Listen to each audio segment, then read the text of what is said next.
अस्सलाम वालेकुम जी। Last lecture में हमने देखा था बीटा रिसेप्टर्स, उसकी लोकलाइजेशन हम देखी थी बीटा 1 बीटा 2 रिसेप्टर्स की। उसके अलावा बीटा एगनिस्ट और एंटेगनिस्ट हमने देखे थे। अब कल के लेक्चर में जो था एक पॉइंट हमारे पास मिस हो गया था। वो पॉइंट ये था कि hypoglycaemia is a state of stress.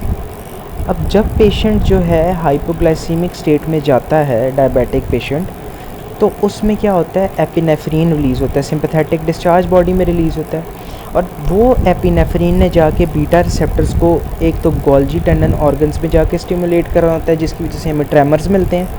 और सेकंड, उसने जो हार्ट में जाके बीटा रिसेप्टर्स को स्टिमुलेट करना होता है, जिसकी वजह से हमें पैल्पिटेशन मिलती है।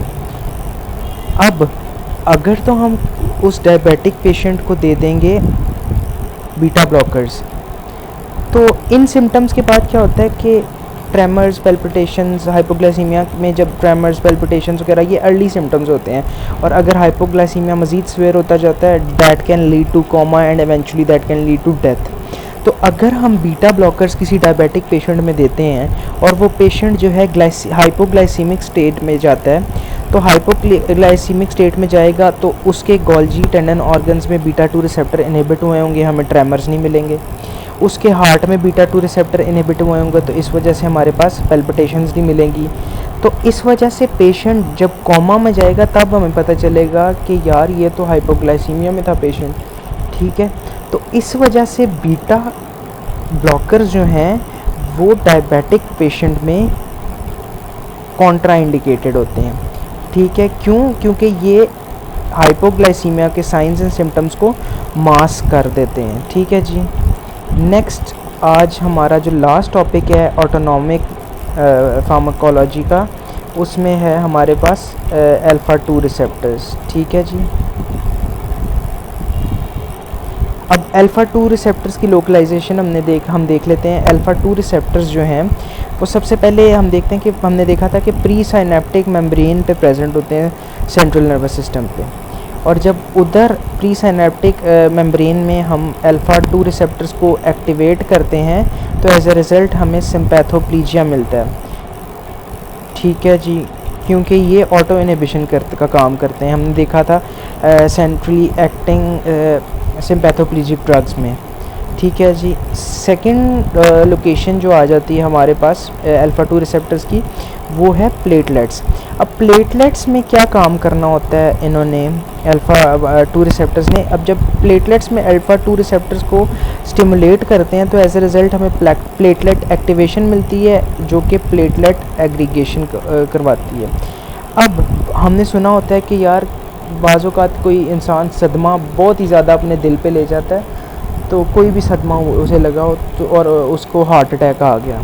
वो क्या होता है बेसिकली, आप किसी भी जो स्टेट ऑफ स्ट्रेस होती है, आपने किसी पेशेंट ने सदमा ले लिया, वो स्टेट ऑफ स्ट्रेस होती है, ठीक है। स्टेट ऑफ स्ट्रेस में एपिनेफ्रीन ने रिलीज़ होना होता है और एपिनेफ्रीन ने alpha 1 alpha 2 beta 1 beta 2 receptors को जाके स्टिमुलेट कराना होता है। अब एपिनेफ्रीन ने जब अल्फ़ा 1 रिसेप्टर्स को अल्फ़ा 2 रिसेप्टर्स को उसने स्टिमुलेट किया तो कॉर्नरी वेस्कुलेचर में प्लेटलेट्स में अल्फ़ा 2 रिसेप्टर्स ने क्या करा दिया, प्लेटलेट एग्रीगेशन करा दी, जिसकी वजह से थ्रोम्बस फॉर्मेशन हो जाती है। और उस थ्रोम्बस फॉर्मेशन की वजह से हमारे पास एंजाइना या हार्ट अटैक सामने आता है, ठीक है जी। लास्ट लोकेशन जो जहाँ पे हमारे पास अल्फ़ा 2 रिसेप्टर्स प्रेजेंट होते हैं, वो हमारे पास beta cells of islets of Langerhans, pancreas में आइलेट ऑफ लैंगरहैंस में बीटा सेल्स पर प्रेजेंट होते हैं। अब जब बीटा सेल्स पर हम अल्फ़ा 2 रिसेप्टर्स को एक्टिवेट करते हैं तो वो इंसुलिन का रिलीज़ जो है उसको डिक्रीज़ कर देता है, ठीक है। एज अ रिज़ल्ट जब इंसुलिन डिक्रीज़ हो जाएगा, क्योंकि इंसुलिन ने शुगर को कार्बोहाइड्रेट्स को मेटाबोलाइज़ करना होता है, तो जब इंसुलिन डिक्रीज़ हो जाएगा रिलीज़, तो हमारे पास कार्बोहाइड्रेट्स या शुगर मेटाबोलाइज नहीं हो पाएंगे, ब्रेक डाउन नहीं हो पाएगा और एज अ रिज़ल्ट हमें हाइपरग्लाइसीमिया मिलेगा। अब हमने देखा था कि अल्फ़ा 2 रिसेप्टर्स जो हैं, अल्फ़ा 2 एगनिस्ट जो हैं, उनमें हमने देखा था कि सेंट्रली एक्टिंग सिम्पैथोप्लीजिक ड्रग्स में हमारे पास अल्फ़ा मिथाइल डोपा और क्लोनिडीन आ जाएगी। हम इम्पॉर्टेंटली डिस्कस करते हैं क्लोनिडीन को। क्लोनिडीन का अब काम हमारे पास क्या है, क्लोनिडीन जो है ये centrally acting anti hypertensive drug भी है और सेंट्रली एक्टिंग सिम्पैथोप्लीजिक ड्रग भी है। क्यों? क्योंकि इसने जाके अल्फ़ा 2 रिसेप्टर को सेंट्रल नर्वस सिस्टम में प्री सिनेप्टिक मेम्ब्रेन में एक्टिवेट करना होता है, जिसकी वजह से जो अल्फ़ा 2 रिसेप्टर है वो ऑटो इनहिबिशन का काम करता है और वो प्री सिनेप्टिक मेम्ब्रेन में से जो न्यूरोट्रांसमीटर्स रिलीज़ हो रहे होते हैं उसके रिलीज़ को इनहिबिट कर देता है। ठीक है जी।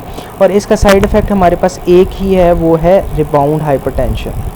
ऑटोनॉमिक फार्माकोलॉजी हमारी ख़त्म होती है इस लेक्चर के साथ। थैंक यू जी, बहुत शुक्रिया।